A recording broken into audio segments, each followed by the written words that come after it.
Good morning, good afternoon, good evening, depending on where you are, and welcome to the November edition of TinyML Success Stories, TinyML Trailblazer series.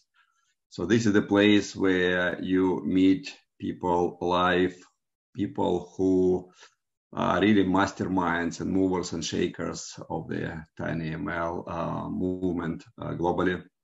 And today we are very fortunate and very honored to have Massimo Banzi, co-founder of Ardrina. So everyone knows what Ardrina is.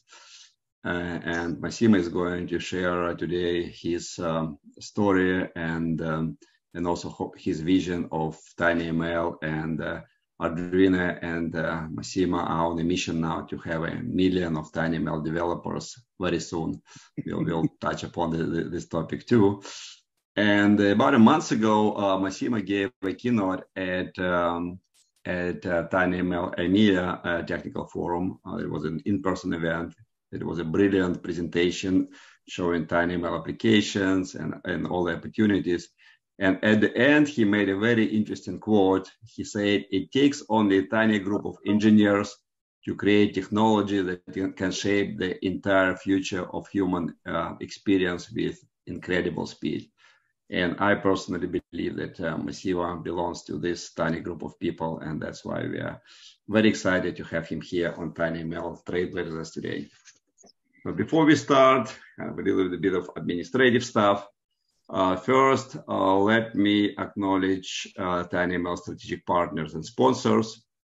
It's AZIP, Analog Devices, Aeon Devices, ARM, Deployed, HMPulse, Emza, PhotoHub, GridWaves, Gravity Inc., IBM, Imagimob, ITMIS, Clickertech, Microsoft, Nota, AI, NXP, OctoML, Prophecy, Kixo, Qualcomm, Reality AI, Rixon, Renaissance, SAP, Seed Studio, SenseML, Silicon Labs, Sony, ST Microelectronics, Stream Analyze, Synaptics, SynSense, Sentient, and TDK InvenSense. As you know, TinyML communities are growing really fast. We are approaching 12,000 people in 37 countries on meetups, over 10,000 people on LinkedIn. The community there is quite active. So if you're interested in being more actively involved, please join and participate in all the activities there. Today's presentation will be available on YouTube this week. So you can subscribe to the TinyML YouTube channel with over 8,000 subscribers and 500 videos there. And it will be there, as I said, this week. Our next guest will be Chris Rogers, CEO of SenseML, and it will happen on December 7th at 8 a.m. Pacific time, as usual, and the registration is open now. At this point, it is my pleasure to introduce our host, although Chris doesn't really need to be introduced to this community. He's very well known in the high-tech world, in the entrepreneur world, in the TinyML world. He has done many big accomplishments in his professional life, and there are more to come. And most recently, Chris led Bubble Labs. He was the CEO of Bubble Labs. It was a company that was acquired by Cisco. And Chris has a lot of awards and accomplishments from the professional community, like IEEE Fellow in 2015. And he helped to found MIPS Computer Systems and Tensilica. Many accomplishments. The list is very long, and there is no better person who is qualified to lead this, to host this Trailblazer series than Chris. So, Chris, the floor is yours, and looking forward to the conversation. Yes, thank you so much. I am daunted by the accomplishments of our guest, though, today. Massimo Banzi has really changed the world. I think his creation of Arduino, his evangelization, his promotion of this concept, this creation of an incredible global community is really remarkable.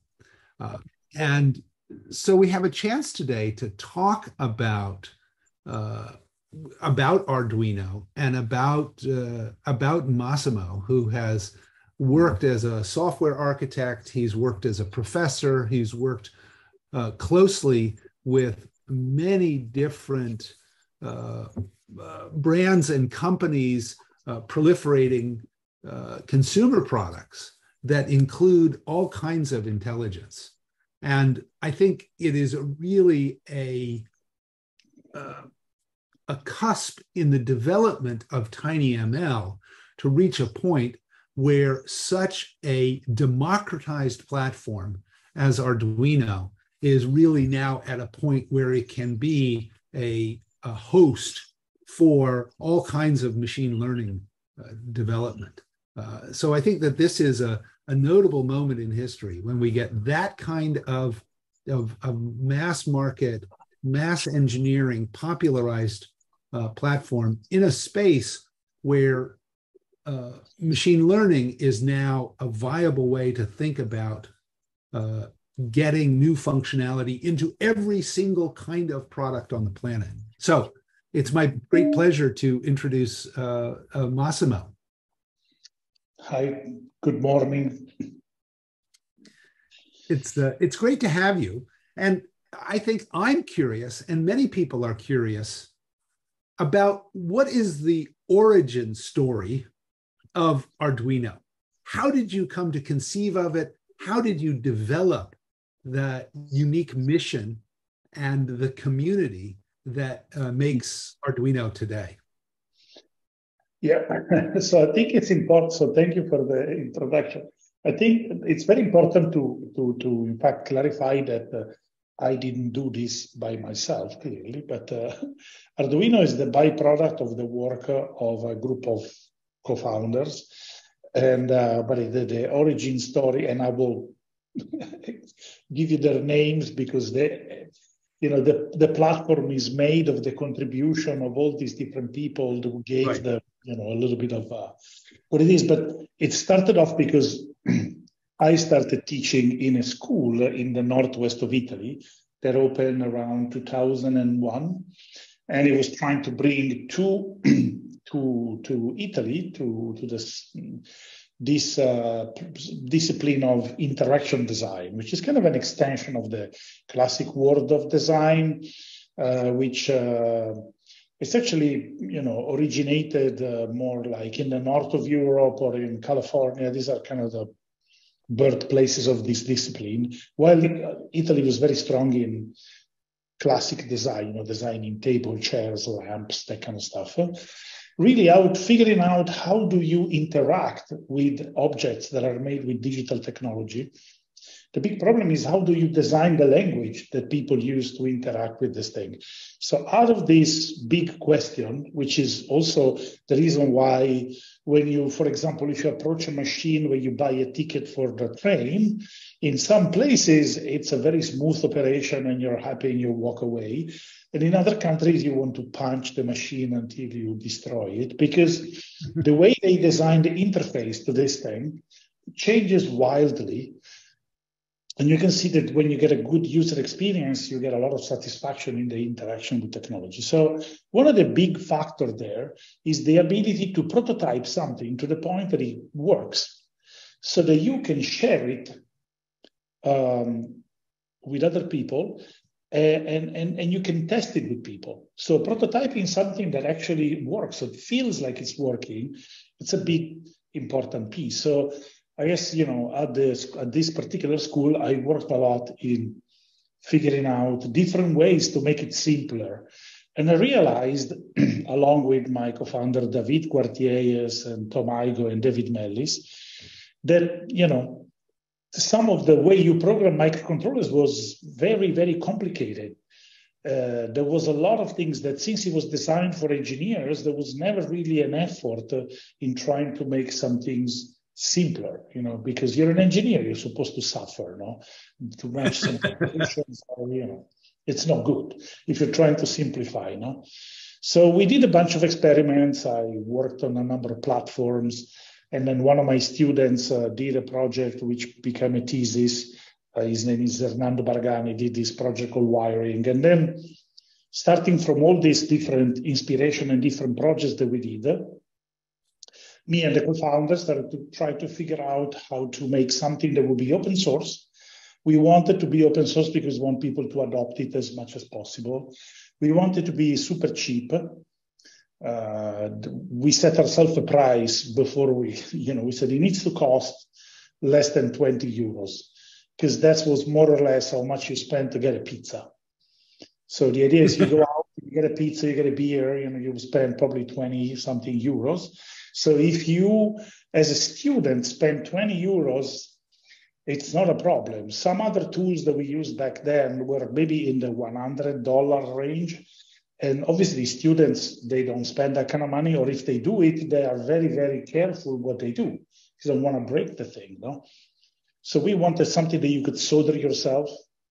So we kind of found the right combination of different kind of components to make it very simple, that you can make it yourself. We developed a piece of, we got a lot of inspiration from this project that came out of MIT called Processing, which is a development language that was used to teach designers and artists how to program. And a lot of the principles that are in Arduino, they are borrowed by the work that Ben Fry and Casey Rees did at the MIT Media Lab on this particular project. So we combined a development environment that was very simple, a very simple piece of hardware that you could also make yourself if you wanted to. And then we tried to build a community, because at the end of the day, previous to Arduino, I had developed something that was kind of like the grandfather of Arduino, and it had some of the principles, but obviously it wasn't going anywhere because I was working on it only by myself. So that's I realized that the power is to build communities, to involve other people, to share what you do with other people.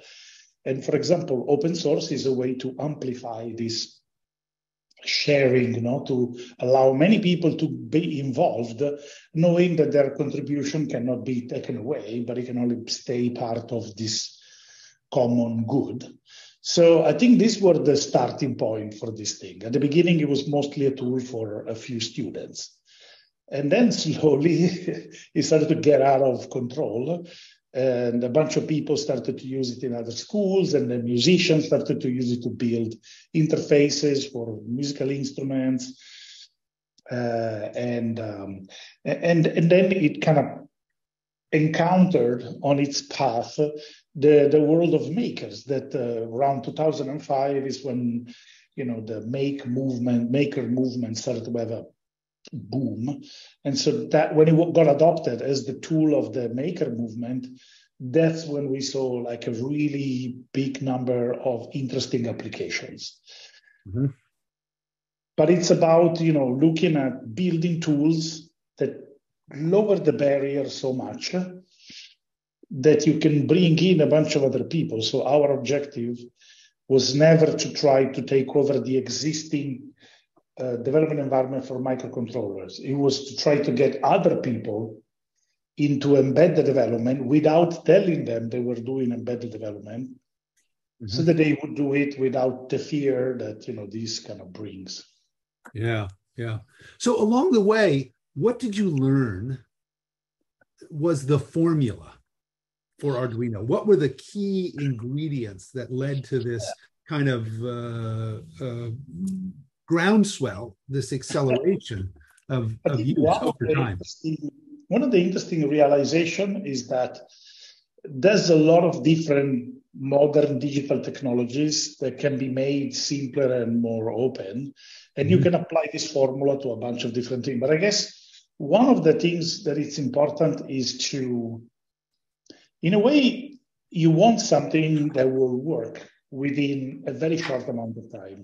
For example, our objective was people should get an Arduino board, open the development environment, and in 15 minutes total, they need to have something that works, which at the very beginning was just, let's make the user blink an LED.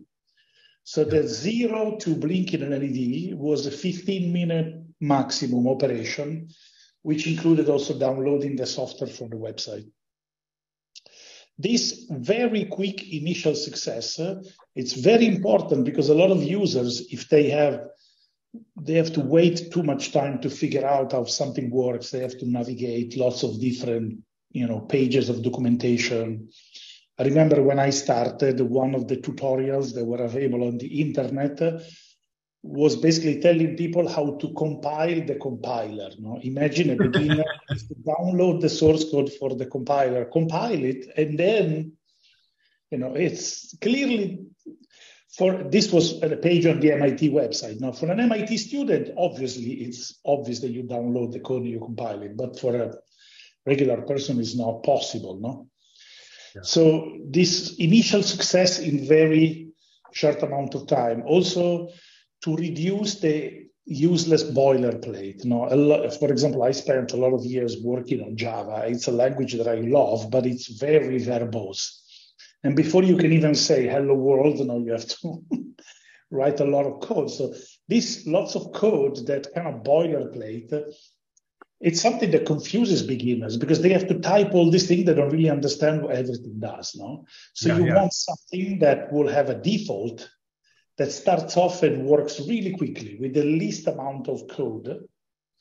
And then you need to build a system that's like an onion so that you can peel every layer. And as you become more expert, you peel a layer, you go deeper. So, and also in a little bit, the onion is a good metaphor because sometimes when you peel a layer, you cry, because when you go from Arduino code to C++, and then from C++ to C, and then from C to sometimes assembly language, or you have to look at the way the registers work. No?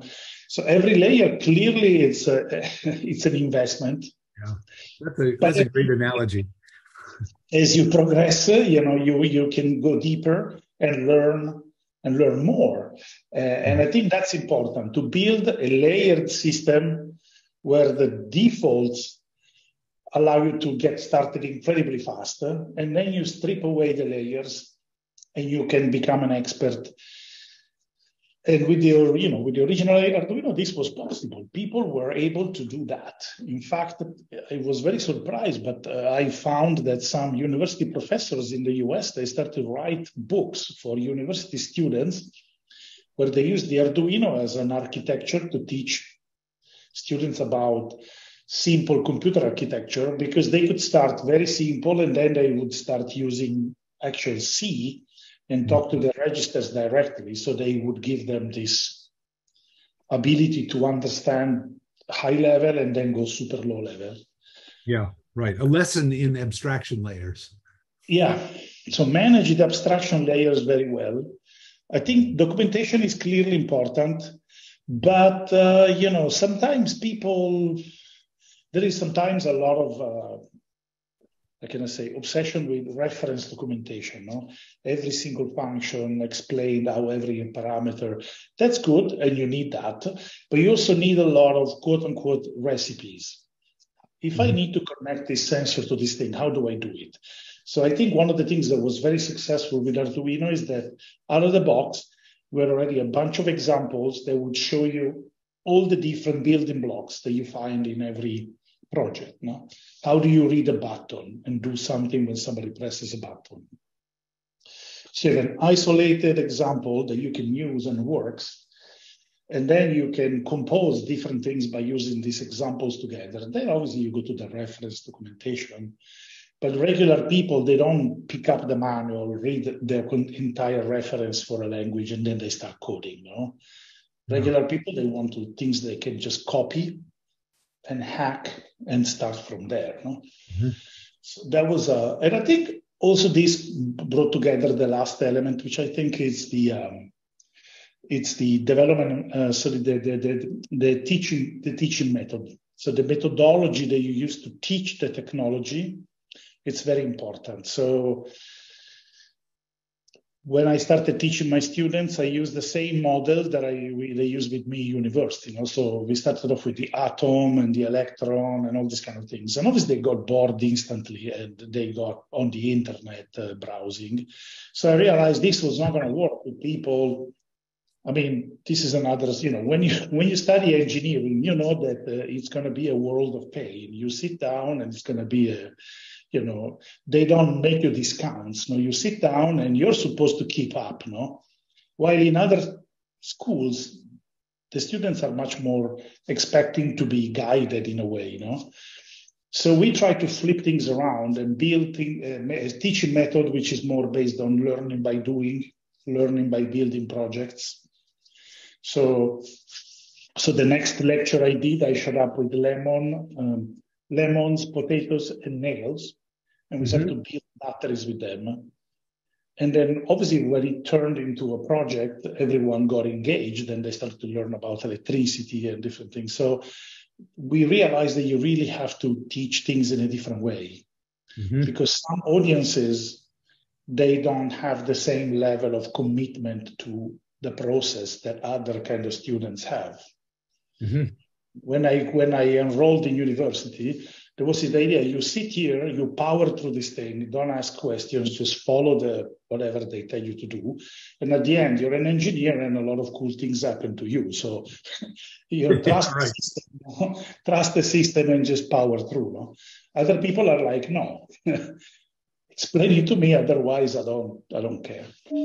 So I think that was also an element that I really liked, teaching by building projects, learning by doing, which was very similar to how I learned as a kid.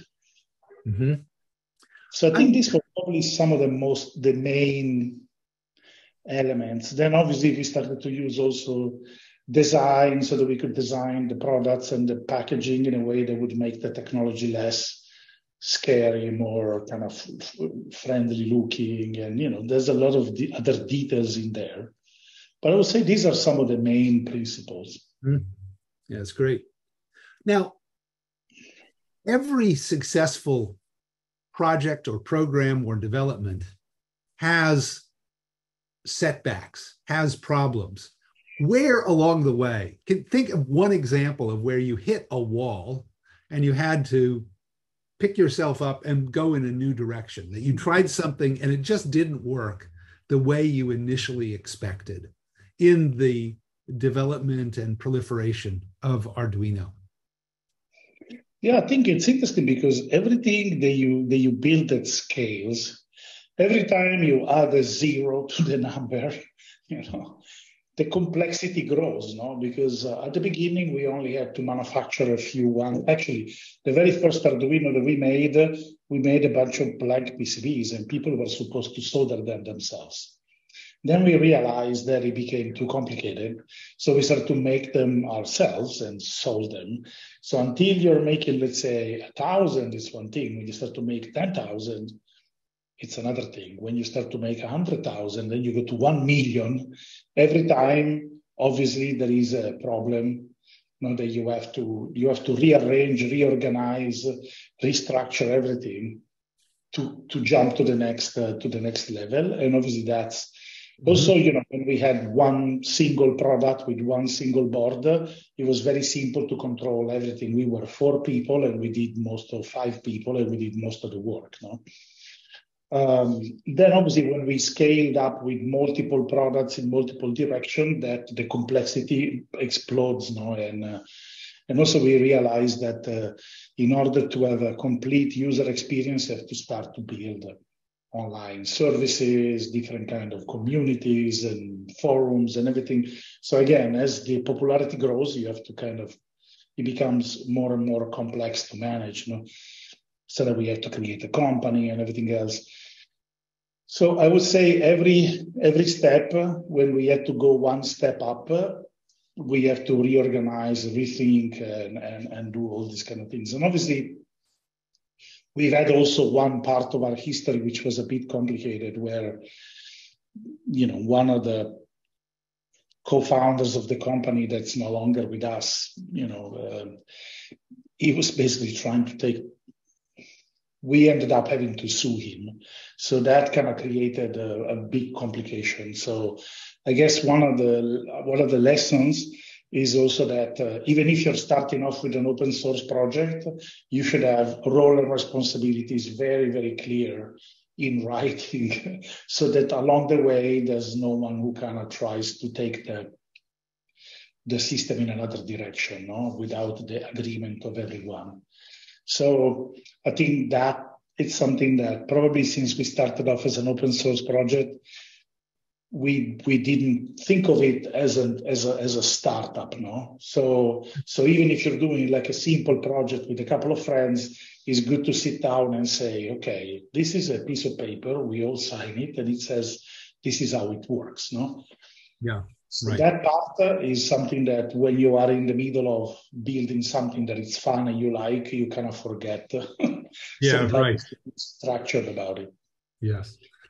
Now, one of the great opportunities that is emerging here is to really bring Arduino into the world of machine learning, or flipping it the other way, bringing machine learning into the world of this rapid adoption, democratized hardware software platform.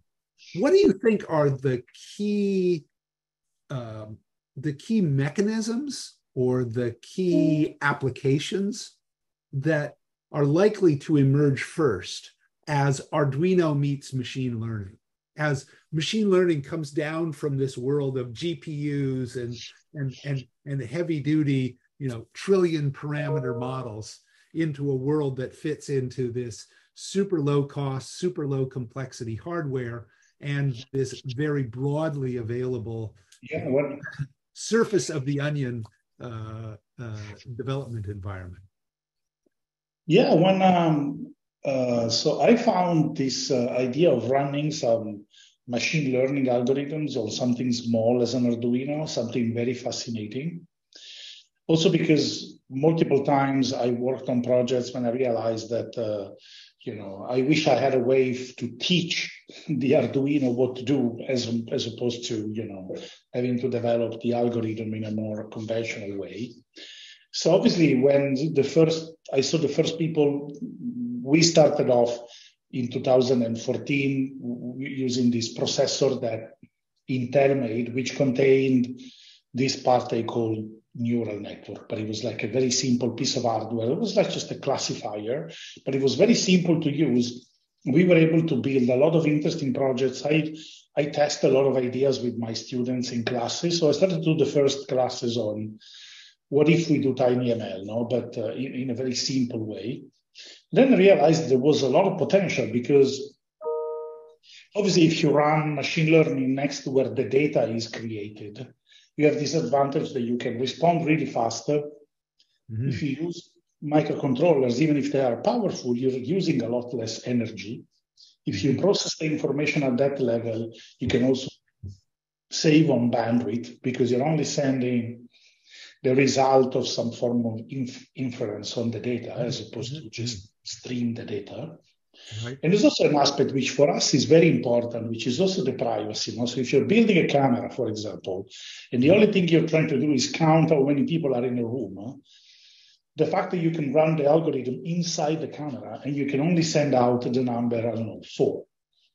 Mm-hmm. It's very important because a lot of systems that tend to stream the camera to another location where you do run the algorithm, right, obviously leaks a lot of personal information of people that we don't want to go out. No?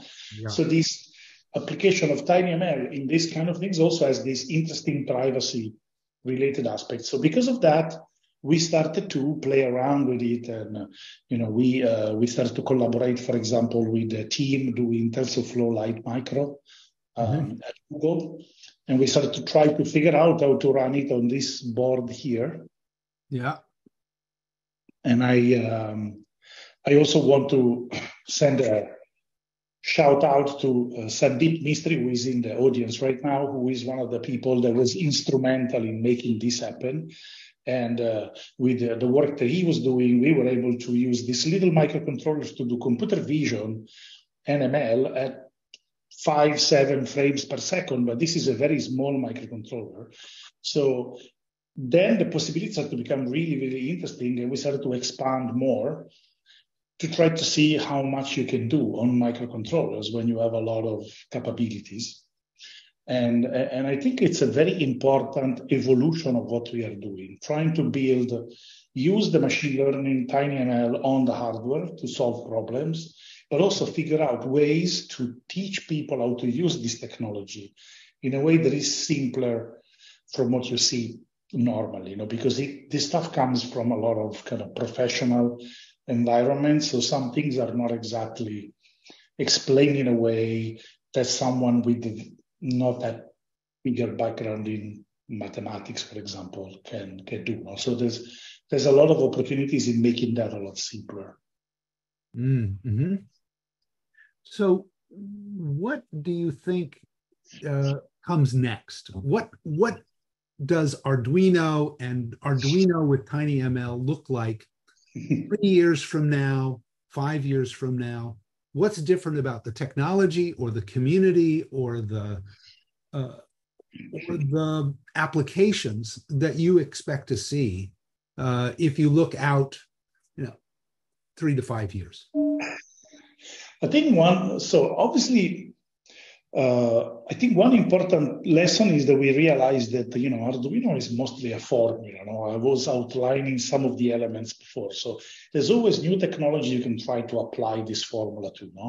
And so as you make these technologies more available, then people start to build really cool applications and they bring other people in the community. So our job is always to figure out ways where we can make life simpler.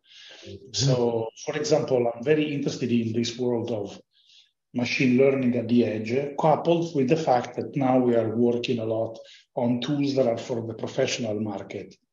There's a lot of people, for example, small and medium companies, they want to do some kind of industrial automation where the classic tools are not super, they're kind of difficult to use for them. So we are building tools that bring the simplicity of Arduino to tools that you can install in a company, you can install in a factory, you can install it in a field. So, for example, yesterday we announced this small PLC, which in a way, from a technology point of view, it looks like a classic PLC, but it contains a microcontroller that can be programmed with different technologies, not only the classic languages that PLC use. So this is something that looks like a PLC, but you can run tiny machine learning on it. So in my opinion, it's interesting to try to experiment with this thing. So to build something that it looks suitable for a world that's used to certain kind of tools, but then bring the simplicity of Arduino and add the things like the ability to do machine learning on it. I think figuring out how to make it simple for people to do this kind of applications, there's a lot of work that needs to be done to make these professional tools more widely usable, that you don't need a bunch of experts in order to try to build something. Yeah. Why did you go towards PLCs? I mean, that sort of seems like an old-fashioned technology that's very industrial in character and seems in some ways far away from the spirit of Arduino. Well, I think it's interesting because when something is very established, it's something that's ripe to be reimagined. It's where you can start to look at reimagine this.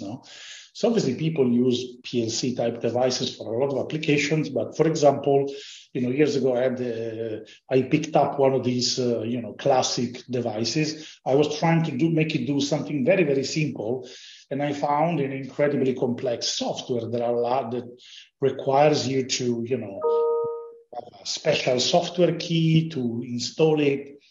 It only ran on Windows, and it was incredibly complicated to make it do something incredibly simple.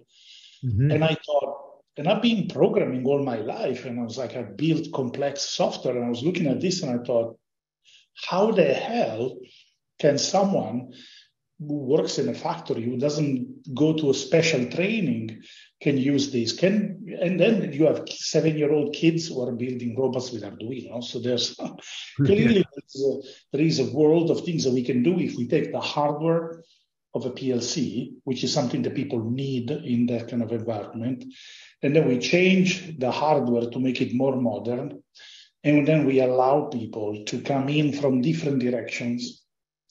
You can be a web developer, you can be an Arduino developer, you can be all kinds of developers, and then you can onboard this technology, and you can use it to do things differently, to invent new applications, to shorten the distance between you and the solution you're trying to build. So I think it's important to touch these type of devices because they've been the same for a long time. Yeah, right. Oh, that's interesting. There's a really interesting question here from Kiambade Mark Arthur that says he learned about Arduino in 2018, but he hasn't been able to access it cheaply in Uganda, East Africa. He really wants to figure out how to proliferate this idea in Uganda, but it's still pretty expensive. What can we do to make his dream a reality? I take that as sort of the question of, okay, what if pizza and a beer doesn't cost 20 euros? What if it costs a lot less than that? How do you get Arduino into a budget of truly global proliferation where 20 euros is way too much? Clearly, the platform was born, obviously, with a more kind of European/US kind of market in mind. There's clearly more than can be done to reduce the price. I mean, there's a number of compatible products that are made by a Chinese company. They are cheaper than the original. Obviously, there's always this issue, that anyone can buy a cheaper version of Arduino from China. The only thing is that then they need to use our tools. So it's always a figuring out, okay, we can make it a lot cheaper, but how do we support the work that we do to build our development environments, design everything? And so there's a balance that, we talked about it a lot of times. If there was a way that we could make a way simpler version of the hardware that would cost a lot less, but it's definitely a big challenge. Yeah, I don't have an answer now, and but it's definitely something that we should look into. Right. Probably if there was a way to partner with certain foundations to try to kind of bring, innovation in different parts of the world, we could kind of make an agreement and, reduce the costs. Arduino provides a number of services that, for example, the compatible products don't produce. If you have a problem, there is a support that answers to you, and if there's any problem in the hardware, which is very rare, they swap it to you for free. So there's a bunch of things that I can say that are expensive to offer. So the product has to have a certain cost in order to offer these services. If there was a way to produce something that says, hey, this is the hardware, but the support on this is limited, probably, I don't know. There's a lot of work, I admit, that we should do to make it more available. Yeah. There's a question from Jerome Calvo. He said, Arduino Uno I/O connectors have become a de facto standard adopted by most microcontroller and NUC manufacturers. Were you surprised by this adoption? Yeah, I was surprised by Arduino in general. I never expected to become, this big. And also, I'm surprised also because the design of the Arduino connector contains a mistake. Because before I sent it to production, I was adjusting the design was mostly made by David Quartier, but then I was messing with it to fix something. And instead of fixing it, I moved the connector off the grid that it was supposed to be. So in the end, Arduino ended up with this strange, non-compliant shape of the connectors, which became the standard. So the error became the differentiating factor in the design. And I'm surprised, but I'm also glad, because at the end of the day, the industry always gravitates towards whatever standard, and whatever is freely available, simple to use, becomes the standard. You remember in the old world of PCs, IBM tried to propose a bunch of different proprietary buses, and then people just took the design of the original PC and they call it the ISA bus, Yeah. And we're, it has been around for many years. Yeah. So some things become a standard just because they are there, they're easy to use, they respond easily to a need, and they are definitely patents. There's no strange, licenses.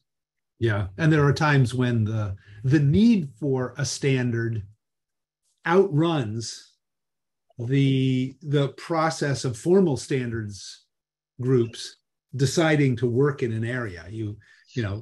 People demand standards, and if if it's not provided by the bureaucratic process, then it just happens on its own.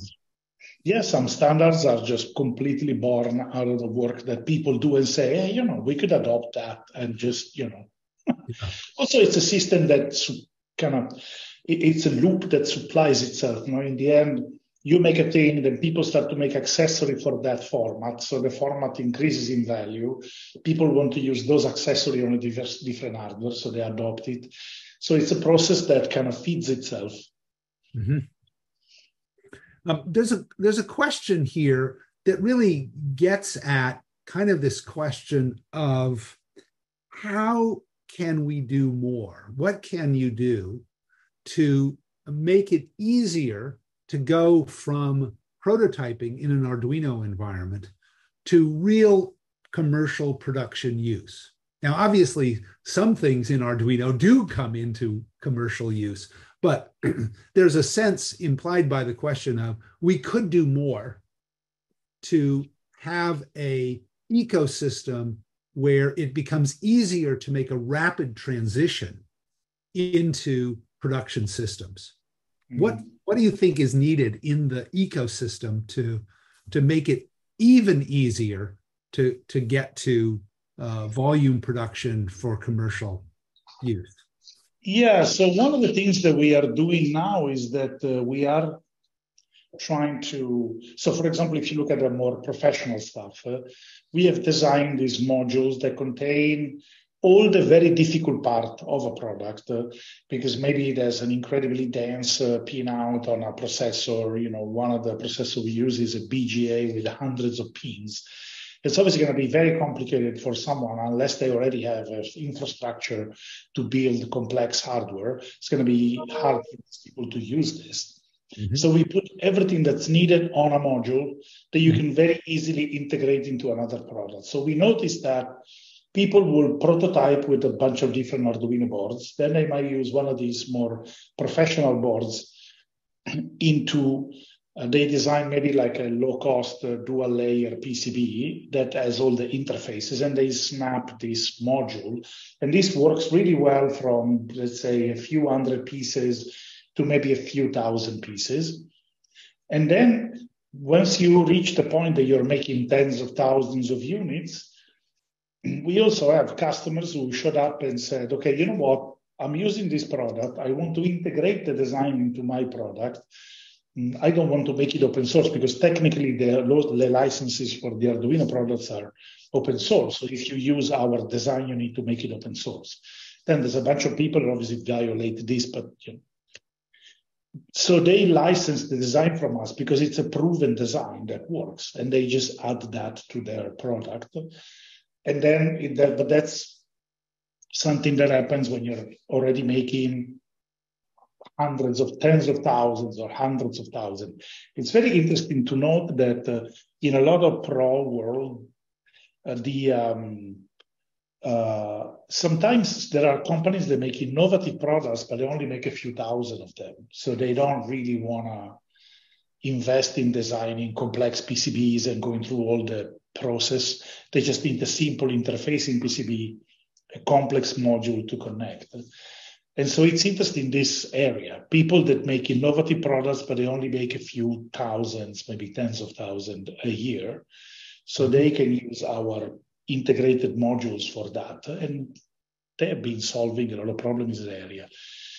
Then obviously, if you start to go deeper on that, there's a bunch of different tools that can be made simpler so that PCBs kind of design themselves. And there's a tool that I think now it's owned by Altium called Geppetto, which is kind of interesting. You know, you drag and drop the parts on the PCB, you press a button, and the system designs the PCB automatically. And then you can ask, I want 10 of these made, and they will just send it to you finished made. It's pretty amazing. Yeah. And I think that's a further extension of this concept. You know, the tools kind of automate the design process. Yeah, I mean, that's part of that same philosophy of 15 minutes from starting to having something that works.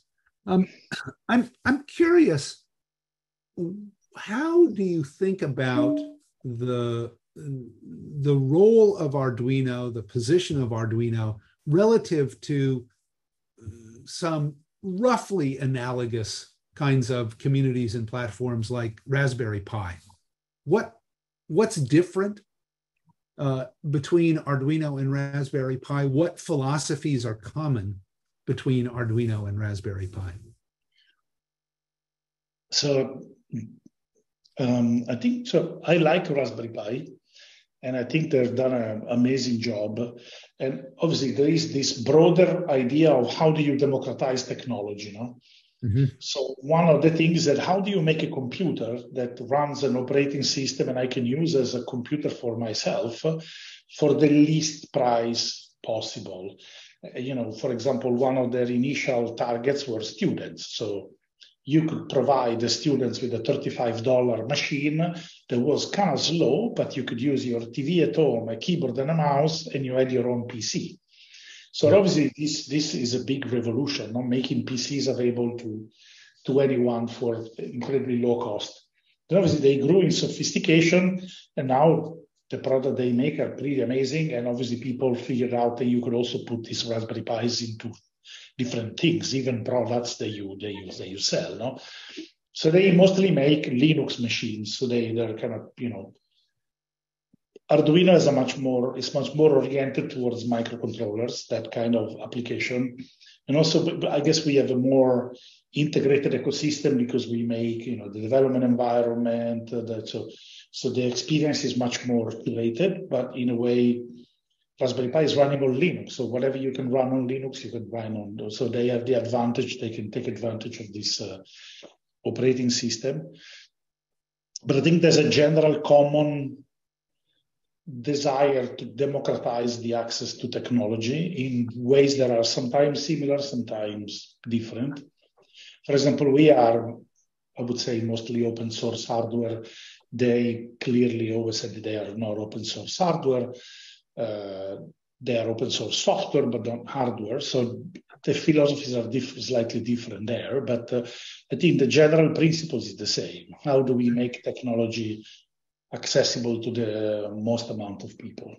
Yeah. Is there anything new that you see happening, for example, in programming languages or in, you know, functional descriptions that you think could become important? What's kind of the next revolution, always hard to predict, that could come and change just what it means? How do you get that, you know, that 15 minutes to a blinking LED down even further because there's some powerful new abstraction which is even more accessible and intuitive and easy to get to functionality? Yeah, I mean, there's obviously an interesting amount of new tools that people are trying to develop. You know? So, for example, There's a bunch of different visual programming environments that people are trying to build also for microcontrollers, so that you don't have to write the code line by line, but you have functional blocks that you snap together. Mm-hmm. And I think that's potentially interesting, especially when you want to introduce children to programming that you don't want to, they have to learn how to. Mm-hmm. There's also some tools that try to kind of allow you to build a circuit in a 3D, through a browser. You have a 3D environment. When you grab all the different components, you build the circuit, and you can simulate and program this virtual circuit. Mm-hmm. So that allows you to work without the hardware and experiment on that. I think, people haven't completely found ways to really democratize the use of FPGAs. We tried it, but the product that we made wasn't fully developed.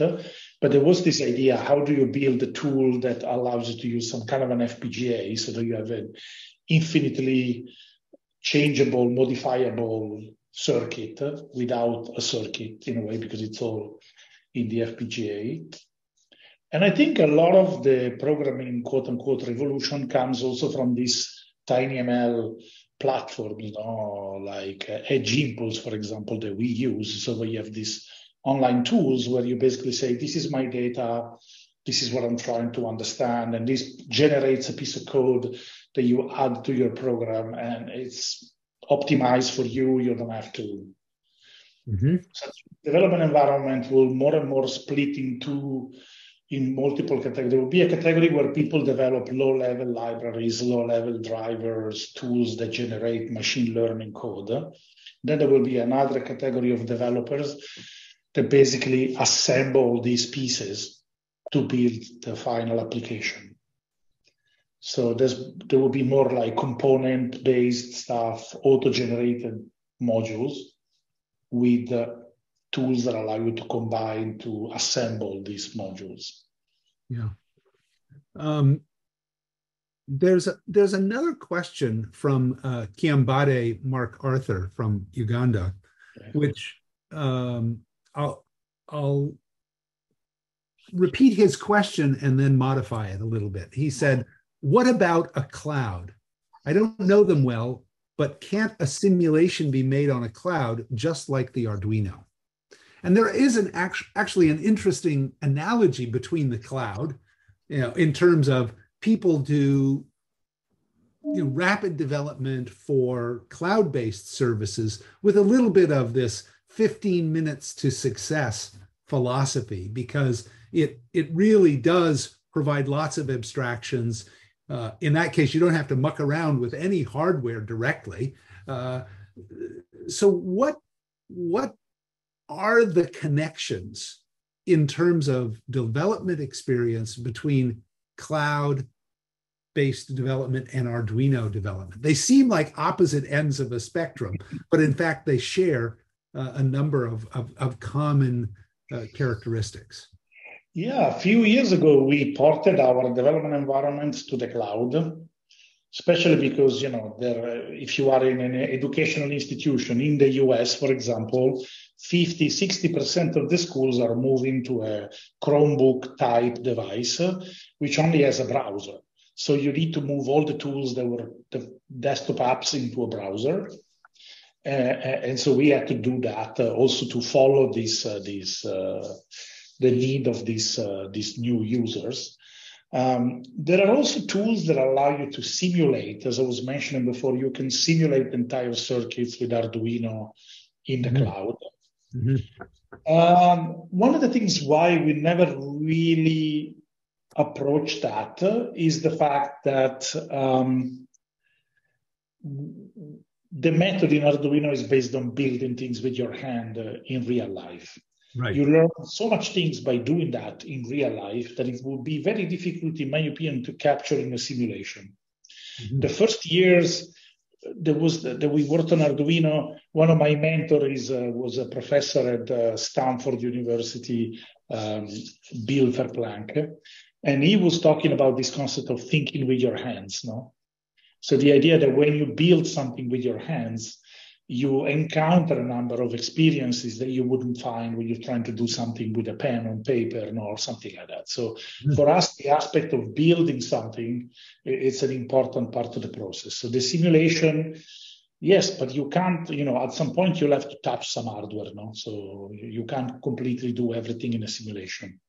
Yeah. And I think the last aspect is we also worked on a cloud that allows you to very, very easily connect your Arduinos to the internet between Arduinos, or between a browser or a phone and your Arduino. And in that process, we used again this strategy of you can build, for example, you're trying to build a lamp, you can build a completely interactive lamp connected from the internet that can be controlled from Alexa in exactly 7 minutes.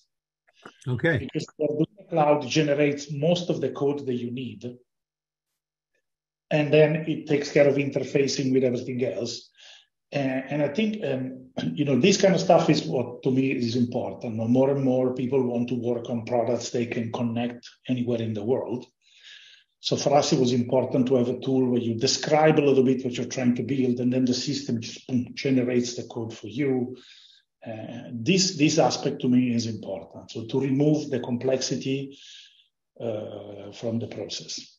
Yeah, I think it's also the case in my view that so much of the power of Arduino comes from the fact that I/O interacting with the real world becomes so much more intuitive and natural and visceral. You feel it, you see it, you touch it. And that's something you lose almost entirely in the cloud. I mean, yes, you can emulate the flashing LED, but it's really different from actually having the LED in front of you. Yeah, especially when you put the LED the wrong way around. You have to, so some of these things that happen to you in real life, also when a chip explodes in real life, is way more interesting than simulating. Yeah, right. Yeah, the internet doesn't deliver that burnt electronic smell. The cloud will say, wait, this chip is about to explode, while in real life, the chip will go boom. And it's way more. Yeah. Well, I think we've come almost to the end of the hour. It's been delightful to have a chance to chat with you. So thank you so much, Massimo. Yeah. Thank you very much for having me, and thank you. Yes. Yeah. And thank you so much. Your work in helping to make Arduino such a great example of this democratized platform. Yeah. Thank you so much, Massimo and Chris. It's been really a great conversation. Thank you for sharing your wisdom, your insight, your vision for the future. Really, really inspirational. I think Arduino is really a great platform, hugely successful. And Chris asked you all the hard questions, all the tough questions. I have one very simple one to ask. Obviously, you are a very successful man. Arduino, again, is a world-recognized brand. People use it in millions, developers. I think with TinyML, it's going to be even more explosive in the future. What does success mean for you, Massimo, personally? Well, for me, I'm very glad that Arduino has been successful in a way to make the technology available to a lot of people. To me, it was never important that, there was never the intention to become rich in a way. But there's a lot of richness coming from the fact that every day you meet someone who tells you that they used Arduino and they used it to learn, and that allows them to get a job they never thought they could get, or they solve a problem. I met once a person that was a disabled person that used Arduino to build something to help with one of his disabilities. So I think these things are incredibly satisfying, and the positive impact on the world, in my opinion, is the real success. No, making a lot of money without any positive impact on the world, but only a positive impact on your bank account.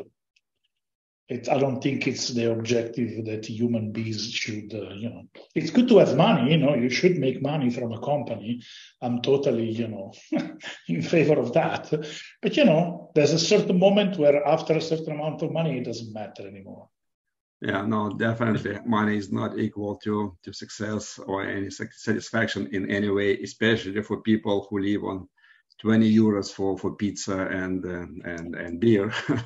You can get satisfaction in other ways. And really great conversation, Massimo, and definitely, I mean, the Arduino story is super inspiring and very impactful, and definitely it will even bring more impact and energy with TinyML and AI into the world as well. Thank you again. So thank you. At the end, let me again acknowledge strategic partners shown here, executive partners ARM, Edge Impulse, Qualcomm, Syntiant. The platinum sponsors are DeepLight, Clicatech, Reality AI, Renaissance, Sony. And the gold partners are Analog Devices, PhotoHub, Microsoft, NXP, the SensiML, and ST Microelectronics, and Synaptics, and SynSense, and the list of Helios partners here. Thank you again for joining us today, and we'll see you in a month at the December edition of our Trailblazer series. Thank you, and thank you, Massimo and Chris. It's been a great conversation. Yeah, thank you. All right, thanks everyone.